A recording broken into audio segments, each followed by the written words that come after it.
আমাদের ৭১-কে আমরা যারা ধারণ করি, আমরা যারা ২৪-এর গণ আন্দোলনকে লালন করি এবং আমরা যারা ২৪-এর সম্মুখ সারিতে ছিলাম, আমরা যারা সব রকম গণহত্যাকারীদেরকে একইভাবে ঘৃণা করি এবং সব রকম অন্যায়ের বিরুদ্ধে একইভাবে আমরা প্রতিবাদ জানাই, আমরা যারা মততন্ত্রের বিরুদ্ধে এক বছর ধরে কথা বলে আসছি, আমরা যারা নারী নিপীড়নের বিরুদ্ধে দীর্ঘদিন ধরে কথা বলে আসছি, আমরা সবাই আসলে এই জায়গাটাতে আমরা আপোষহীন বলে আমরা এক হতে পেরেছি এবং আমাদের একটি বহুত্ববাদী প্যানেল তৈরি হয়েছে।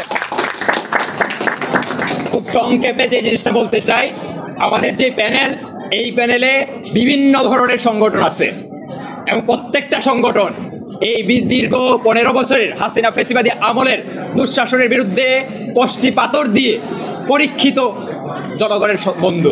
আমরা বলতে চাই এই প্যানেলে যেমন পাহাড়ি ছাত্র সংগঠনের নেতাকর্মীরাও যুক্ত আছেন এই প্রক্রিয়ার মধ্যে, ঠিক একই রকমভাবে এই যে আমরা এদেশের বাংলাদেশের প্রগতিশীল আন্দোলনে যারা নেতৃত্ব দিয়েছি সেই সকল সংগঠনগুলো আছে। আবারও এটাও সত্য, এই সংগঠনের বাহিরের মানুষজন এখানে জড়িত আছেন। যেমন আপনারা ইমি আপাকে চিনেন, ইনি বাংলাদেশের কোনো ছাত্র সংগঠন কিংবা কোনো রাজনৈতিক দলের এখনকার কোনো সদস্য না। তার মতন ব্যক্তিরাও আমাদের এই ঐক্যবদ্ধ জায়গায় আমরা একত্রিত হয়েছি। আমাদের প্যানেলে অনেক সম্পাদক আছেন যারা হয়তো এই বিগত আমলে যে হাসিনা ফ্যাসিবাদ বিরোধী আন্দোলনে সাংস্কৃতিক সংগ্রামে লিপ্ত ছিলেন। আমাদের প্যানেলে এমন অনেক ব্যক্তি আছেন যারা কোনো সংগঠন করেন না, কিন্তু লড়াই সংগ্রামে তারা যুক্ত ছিলেন। এদেশের শিক্ষার্থী এবং এই ছাত্র সমাজ বিষয়ে বিভিন্ন সময় কথা বলেছেন, নারীদের নিয়ে কথা বলেছেন, মততন্ত্র নিয়ে কথা বলেছেন, ৭১ নিয়ে কথা বলেছেন, ২৪ নিয়ে কথা বলেছেন, ৯০ নিয়ে কথা বলেছেন।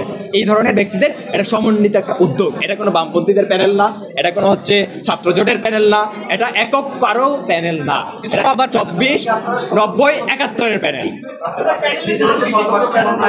আর স্বতন্ত্র প্যানেল বলতেছি না, আমরা প্যানেলের নাম অবশ্যই ঘোষণা করবো।